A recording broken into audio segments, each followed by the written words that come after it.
Hello ladies and gentlemen, welcome to Know How.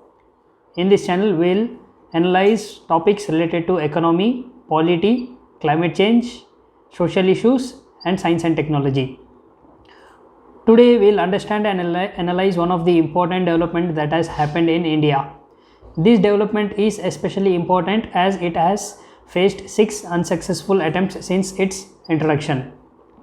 Yes, the Parliament has passed a constitutional amendment bill reserving 1/3 of the seats for women at the State Legislative Assembly and Lok Sabha.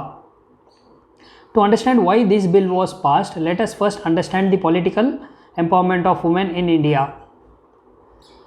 Firstly, only 15% of the MPs in the current Parliament are women, and according to 2011 census, women constitute around 48.8% of the population in India.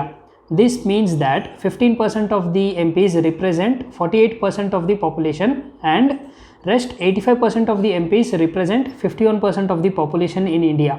Secondly, according to World Economic Forum's Global Gender Gap Report, India was able to achieve only 25.5% gender parity with respect to political sphere. We were able to achieve at least 25% thanks to the gender representation at the local level.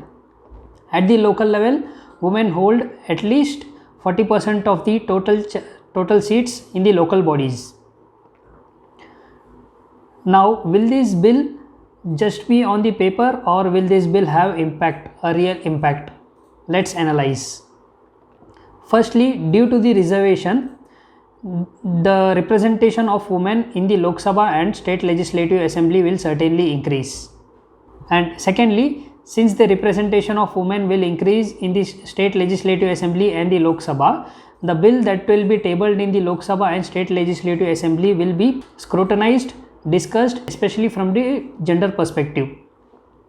And thirdly, the women will be holding some of the top positions in the cabinet. Some of them may be holding ministerial position in much higher numbers than before, thus leading India from the front.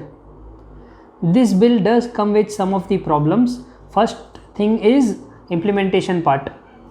The bill will not be implemented in the upcoming general election 2024. Reason being, the bill is linked to delimitation.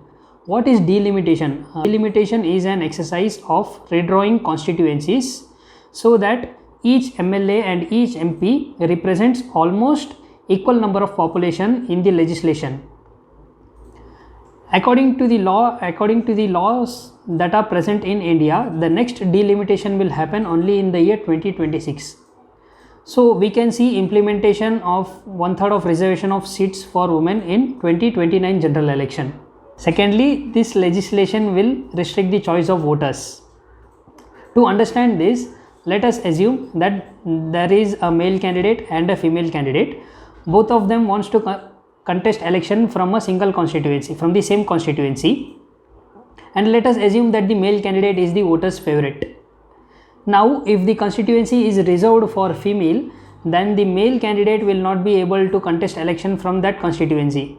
Thus, the voters will not be able to vote for their favorite candidate. Therefore, here in this example, we can see that the choice of voters is restricted to some degree. So, to sum it up, this legislation is a step in the right direction. All the stakeholders should come together to fulfill the objective of this legislation. That's it from my side. Let me know your thoughts about this in the comment section below, and please ensure that the comments do not have any abusive or unparliamentary words, and it does not hurt the sentiments of the public at large. And if you feel that I have missed any points, please feel free to write that in the comment section. Thank you. We'll catch up in the next video.